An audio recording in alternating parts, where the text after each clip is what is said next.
오늘 성찬식이 있습니다. 성찬식이 있는데 이 성찬식이 끝나면 꼭 성도님들이 와서 저에게 불평하시는 분이 있어요. 목사님, 이 빵과 떡과 포도주를 주시려면 좀 더 주지. 그 조그만 조각하고 한 조그만 잔에다가 그 시식코너, 그 마트에 가면 시식코너 딱 그 정도만 줍니까? 아니 교회 그렇게 돈이 없습니까? 그 정도밖에 떡과 포도주 그 조그맣게 줄 수만 없을 만큼 그 교회에 돈이 없습니까? 이렇게 이제 원망하시는 분들이 좀 있어요. 많지는 않지만. 근데 여러분 안심하세요. 우리 교회는 떡과 포도주를 주지 못할 만큼 가난한 건 아니에요. 안심하시기 바랍니다. 우리가 이제 성찬식을 하게 될 때, 성찬식을 할 때 떡을 많이 먹느냐, 포도주를 많이 마시느냐, 좋은 떡을 쓰느냐, 또 좋은 포도주를 쓰느냐, 사실은 굉장히 중요한 문제는 아니에요. 본질적인 문제가 아니에요.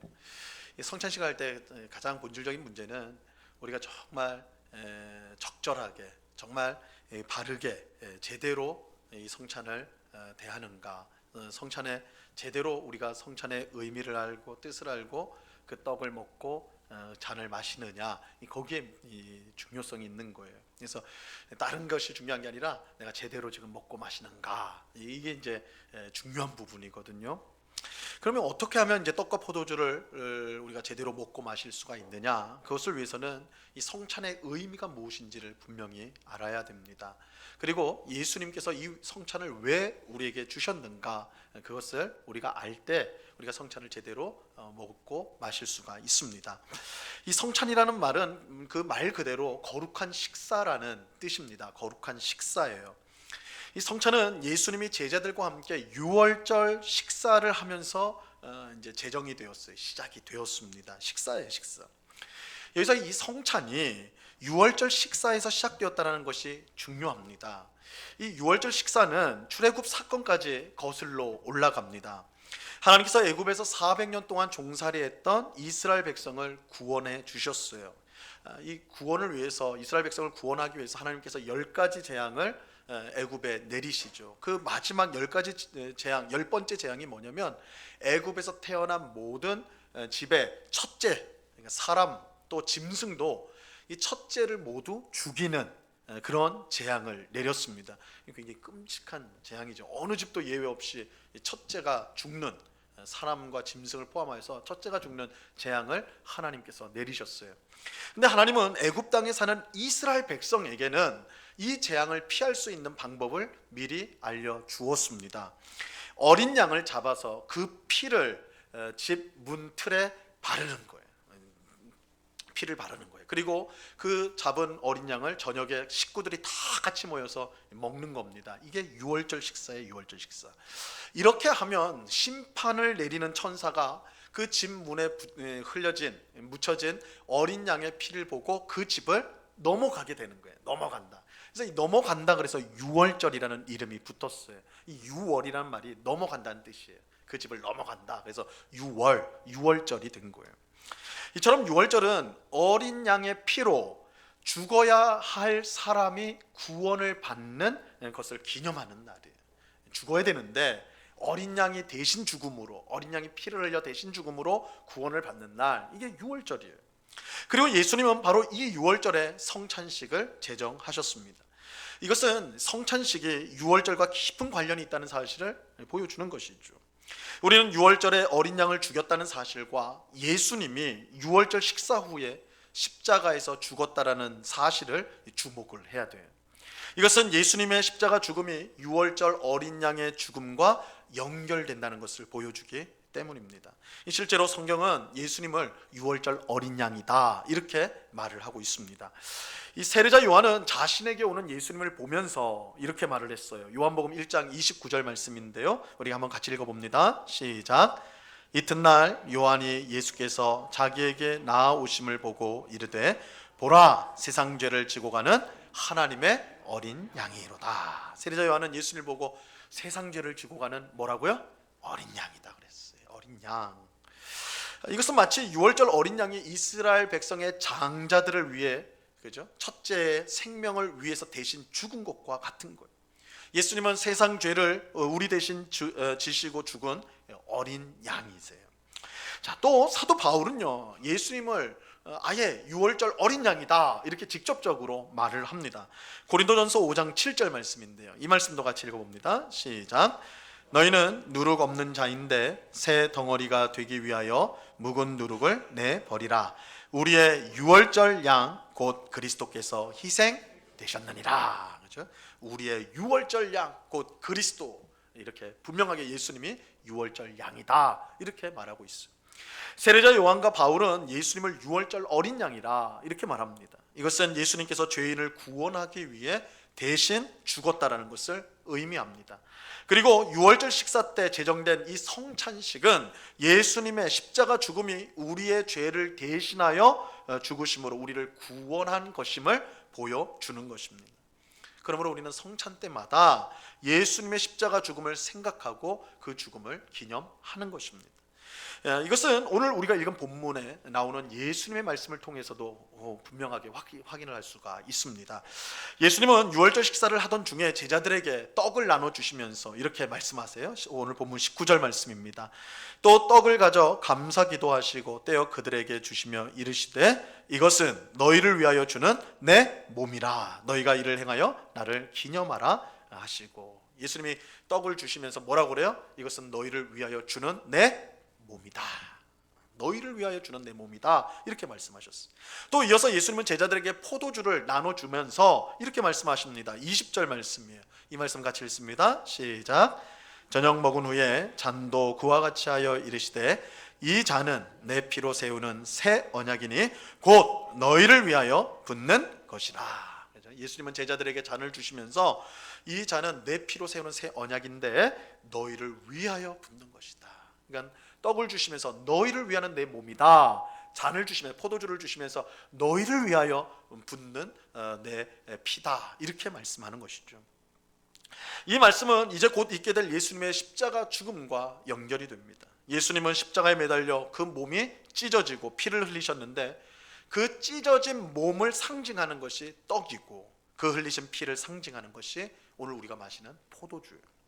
즉 성찬식은 우리가 떡과 포도주를 먹고 마시면서 예수님이 우리 죄를 위해 대신 십자가에서 죽으신 것을 기념하는 거예요.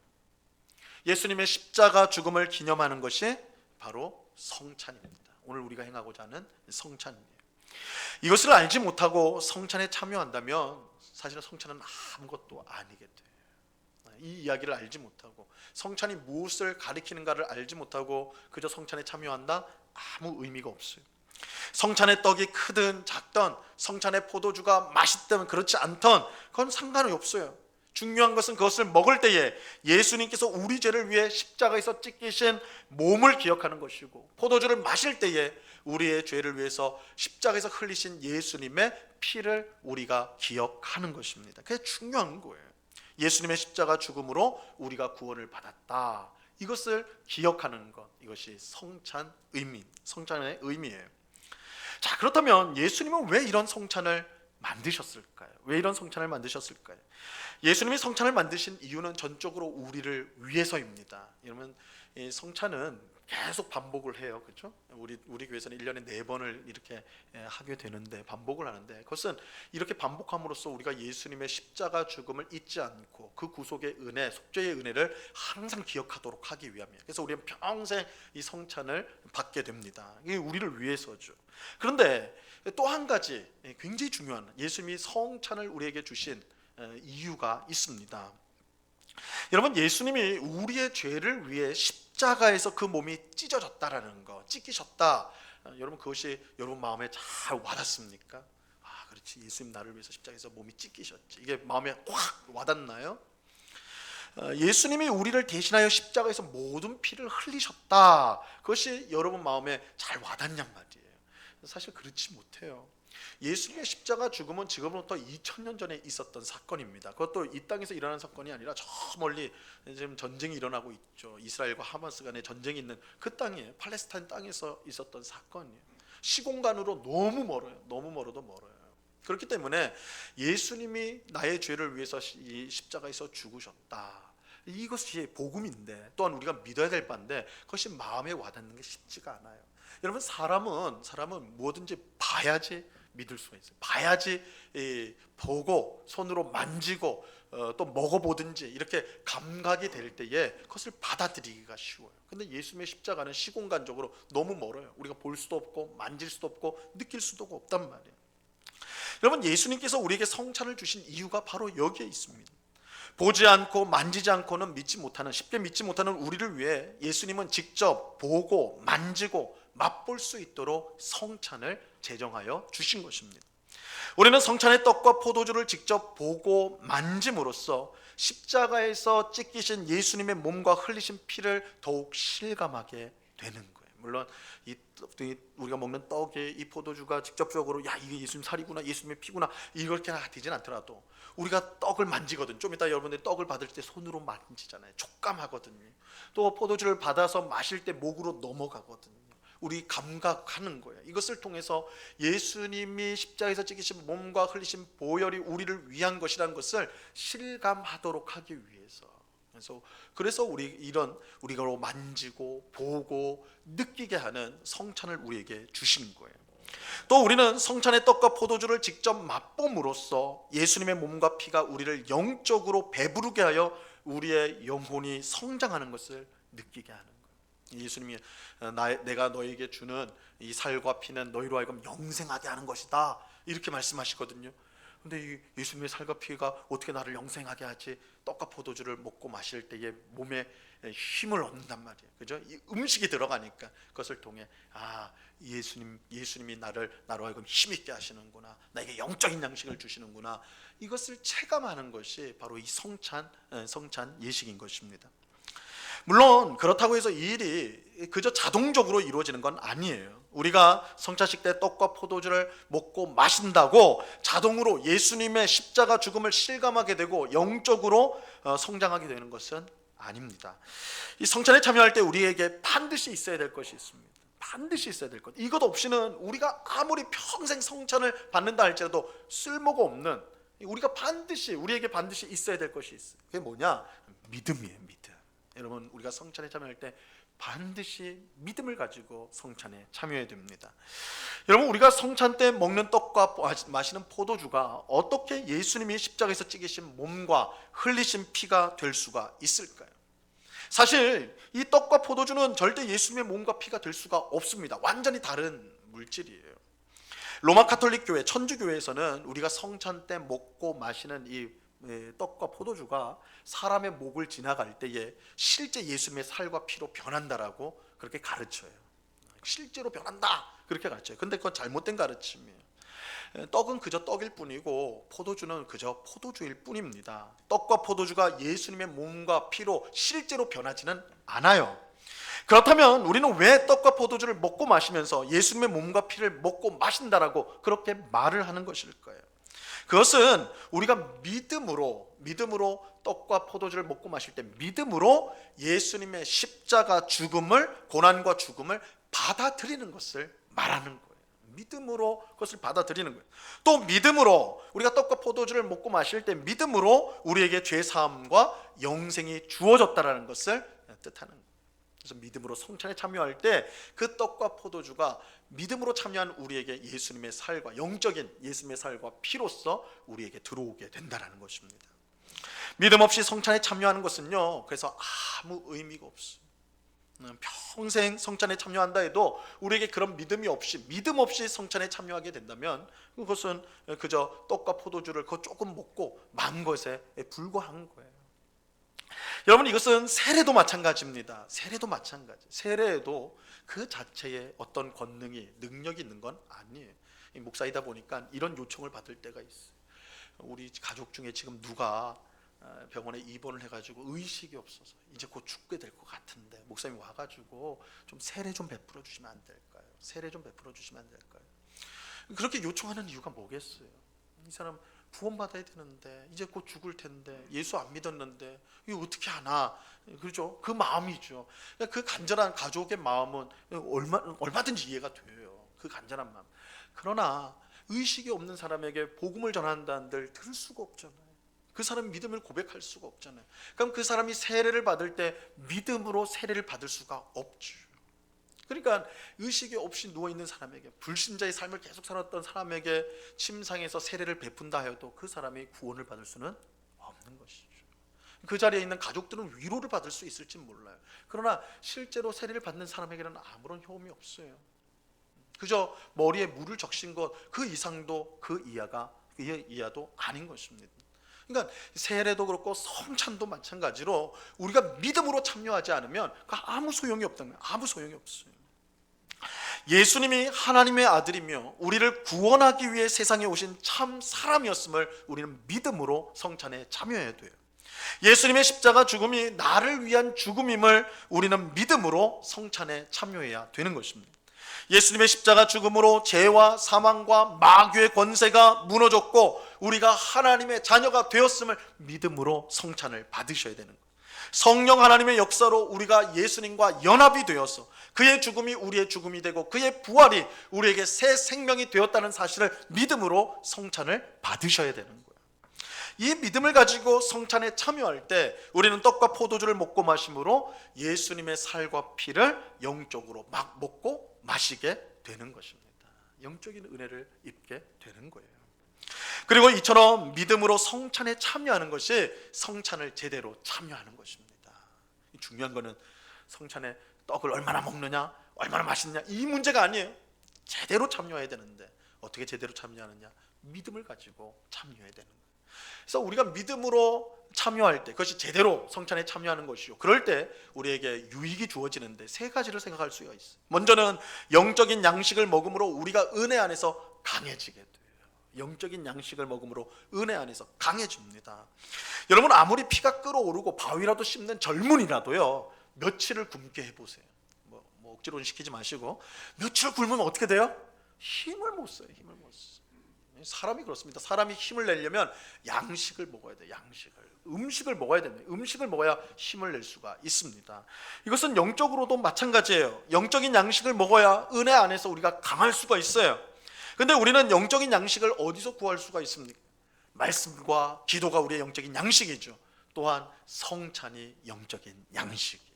우리가 성찬식을 통해서 영적인 양식을 섭취하는 거예요. 믿음으로 떡과 포도주를 먹고 마실 때 우리는 영적으로 예수님의 살과 피를 먹음으로써 영적인 양식을 취하게 되는 것입니다. 예수님의 살과 피는 이 세상의 양식과는 전혀 달라요. 우리가 이 세상의 양식을 아무리 잘 먹고요, 많이 먹어도요, 좀 허무하지만 다 죽어요. 여러분, 산삼, 산삼으로 깍두기를 해 먹는다 해도요, 시간이 지나면 죽어요. 이 세상의 음식이라는 게 본질이 그래요. 우리가 좀 더 길게 살 수 있고 좀 더 건강하게 살게 할 수 있을지는 몰라도 죽음을 면하게 할 수는 없어요. 이게 이 세상의 음식이에요. 하지만 영적인 양식인 예수님의 살과 피를 먹으면 우리는 영원히 살아갈 수가 있다라고 말하고 있어요. 영생의 양식이라는. 요한복음 6장 54절에서 주님께서 이렇게 말씀하셨습니다. 같이 읽습니다. 시작. 내 살을 먹고 내 피를 마시는 자는 영생을 가졌고 마지막 날에 내가 그를 다시 살리리니. 그죠? 우리가 믿음으로 성찬에 참여하게 될 때에 영생의 양식을 먹게 되는 거예요. 영적인 양식. 그래서 우리가 은혜 안에서 강해지는, 그죠? 어떤 어려움이 왔을 때도 내가 하나님을 의지함으로 그 어려움들을 이겨내는, 당장 내 손에 뭐가 주어져서 이기는 것이 아니라 주님께서 우리에게 힘을 주시는 거예요. 그래서 그 어려움을 이기게 하는 그런 영적인 양식, 이것을 우리가 성찬을 통해 얻게 되는 것입니다. 자, 두 번째로는 우리가 믿음으로 성찬에 참여할 때 예수님과의 연합이 더욱더 확고해져요. 예수님과의 연합. 요한복음 6장 55절과 56절 말씀입니다. 우리 이 말씀 같이 읽어봅니다. 시작. 내 살은 참된 양식이요 내 피는 참된 음료로다. 내 살을 먹고 내 피를 마시는 자는 내 안에 거하고 나도 그의 안에 거하나니. 예수님의 살과 피는 참된 양식과 음료다라고 하면서 이 양식을 먹으면 어떻게 된다고요? 내가 너희 안에, 너희가 내 안에 있게 된다, 이렇게 말하고 있죠. 예수님이 우리 안에, 우리가 예수님 안에 거한다는 것은 예수님과 연합이 되어서 그와 함께 사는 것을 뜻하는 거예요. 예수님과 연합되었다, 그와 함께 산다는 거예요.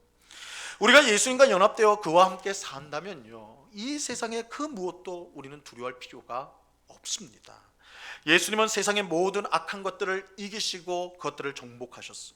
예수님은 슬픔과 아픔과 질병과 죽음과 사탄을 정복하셨어. 그런 예수님이 우리 안에 계신다면, 우리가 그 예수님 안에 거한다면 우리가 무엇을 두려워할 필요가 있겠냔 말이에요. 우리가 믿음으로 성찬에 참여하게 될 때, 예수님이 내 안에 계신다, 내가 예수님 안에 있다, 이것을 더욱더 확신할 수 있게 되는 것입니다. 그래서 우리가 믿음으로 성찬에 참여할 때 예수님과의 연합이 더욱더 우리가 실감하게 되고 또 더 확고하게 확신하게 되는 그런 은혜를 입게 되는 것입니다. 자, 마지막으로 우리가 믿음으로 성찬에 참여하면요, 나만이 아니라 내 옆에 있는 성도도 예수님과 연합되었다는 사실을 알게 되어서 더욱 서로 사랑하게 됩니다. 여러분, 떡과 포도주를 받을 때 우리가 꼭 기억해야 될 사실이 있어요. 사실은 우리가 떡과 포도주를 이제 받으실 텐데 보시면 떡이 다 나눠져 있어요. 우리 권사님들이 일찍 오셔서 수고를 해주셔서 다 조그맣게 다 잘라놨어요. 포도주도 잔으로 다 나눠져 있어요. 그래서 다 나눠진 채로 여러분 받는데, 근데 우리가 기억할 것은 사실은 우리는 나눠진 떡을 먹는 게 아니라 사실은 한 떡을 먹는 거예요. 한 떡. 포도주도 한 잔으로서 먹는 건데 우리가 지금 편의상 이렇게 하는 거예요. 근데 제가 독일에서 살 때에 이제 독일 교회에 다녔는데 거기서 성찬을 했어요. 성찬을 했는데 거기는 진짜 떡 한 개로 해요. 한 100여 명이 앉아 있는데, 그러니까 이제 두 부분으로 딱 나서 그러니까 떡 두 개죠. 빵 두 개, 이만합니다. 이만한 거. 그럼 앞줄부터 이제 주면 그거를 자기가 다 뜯어 먹는 거예요. 다 해서 뜯어 먹었어. 근데 빵은 그럴 수 있어요. 떡은, 그죠? 이 잔은 어떻게 할까? 근데 한 잔에 한 잔, 진짜로 한 잔에다가 넣어가지고 거기다 넣어서 그걸 다 마시는 거예요. 저는 어느 면에 입이 안 닿았을까 막 보면서 고민하면서 마셨는데, 원래 서양 사람들이요 국 잘 안 먹거든요. 국 그릇에 우리처럼 막 숟가락이 여러 개 들어가는 거 경악해요. 그 사람들 그거 절대 용납 안 하는데 그 잔은 마셔요. 교회 와가지고 그 한 잔을 가지고, 그러니까 두 잔이 도는 거죠. 100명 정도에 50명이 한 잔을 마시는 거예요. 우리 같으면 어떻게 위생이 이상한데 이럴 것 같은데 해요. 왜 그렇게 하냐면 우리가 예수님의 한 피를 마신다는 그 의식을 갖고 있는 거예요. 예수님의 한 몸, 예수님의 한 피, 우리가 그 의식이 성찬이다라는 이 의식이 있는 거예요. 우리도 그렇게 하면 좋겠는데, 그러니까 지금 형편상 쉽지 않기 때문에 나눠진 걸 먹지만, 여러분들 먹고 마실 때 우리가 한 떡을 먹는다고 생각하셔야 돼요. 한 잔으로 마시는 거예요. 예수님의 한 몸, 예수님의 한 피, 거기에 속한 우리들. 그래서 내가 성찬을 낼 때 영적으로 예수님의 몸과 예수님의 피를 먹고 마시는데, 내 옆에 있는 성도도 나랑 똑같은 걸 먹고 마시는 거예요. 다르지 않아요. 그렇기 때문에 우리가 예수님 안에서 한 몸이고 한 나가 되는 거예요. 그래서 우리가 성찬을 통해서 우리가 하나구나. 고향도 달라요, 배운 것도 달라요, 지식도 달라요, 상황도 달라요, 다 다르죠. 그런데 이 성찬을 대할 때 우리가 예수님 안에서 하나구나, 우리가 한 몸에 한 피에 참여하는 한 공동체, 한 몸이구나, 이거를 경험하게 돼요. 그래서 내가 옆에 있는 성도를 사랑해야 되겠다. 저 사람 나랑 성격이 안 맞는데, 나랑 생각이 안 맞는데, 그런데 성찬을 통해서 한 몸이구나, 나랑 한 몸이구나, 예수님 안에서 한 몸이구나, 이걸 경험하게 되는 거예요. 여러분, 막 내 손이 막 내 발을 막 때린다고 생각해보세요. 내 발이요 뭐 올라가지도 않겠지만 배 때문에 막 얼굴을 때린다고 생각을 해보세요. 이상하죠. 있을 수도 없지만. 왜 이런 일이 있을 수가 없어요? 한 몸이니까. 자기 몸은 아끼는 거예요. 남은 실컷 때려줄지 몰라도 자기 몸 때리는 사람 없어요. 정신이 나가지 않고는. 내 몸이니까. 성찬을 통해서 우리가 그걸 경험하는 거예요. 그러니까 성찬은 정말 우리가 예수님의 한 몸에 속한 지체라는 것을 표현하는, 극적으로 드러내는 그런 예식이라 할 수가 있는 것입니다. 우리가 믿음으로 성찬을 받아들일 때에, 그걸 받을 때에 옆에 있는 성도들을 사랑하고 섬기고자 하는 그런 마음, 그런 은혜를 우리가 입게 되는 것입니다. 자, 이제 우리는 성찬식을 하게 됩니다. 다시 한번 강조를 드립니다. 믿음으로 성찬을 받지 않으면 아무 소용이 없어요. 우리는 믿음으로 성찬을 받아야 돼요. 믿음으로 떡과 포도주를 먹고 마셔야 돼요. 그럴 때 우리는 영적으로 우리 가운데 임재하신 예수님의 은혜를 받게 될 것입니다. 영적인 양식인 예수님의 살과 피를 먹고 마심으로 은혜 안에서 우리는 강하게 될 거예요. 예수님과의 연합이 더욱더 견고해져서 하나님의 뜻에 온전히 순종하는 삶을 우리는 살아가게 될 것입니다. 예수님의 몸에 속한 다른 성도들을 더욱더 사랑하고 섬기는 그런 모습으로 변화될 것입니다. 오늘 성찬식에 참여하는 우리 모두에게 이 귀한 은혜가 충만히 넘치기를 간절히 바랍니다. 예수님의 십자가 죽음으로 우리의 모든 죄가 사해졌음을 확신하고 또 예수 은혜 안에서 강해지는 그 은혜가 오늘 우리가 성찬할 때 영적으로 임재하신 예수 그리스도께서 그 은혜를 우리 모두에게 충만히 부어주시기를 바랍니다. 이 은혜가 오늘 예배에 참석한 우리 모두에게 충만히 넘치기를 우리 주님의 이름으로 간절히 축원합니다. 이 시간 우리 성찬 예식을 거행하도록 하겠습니다.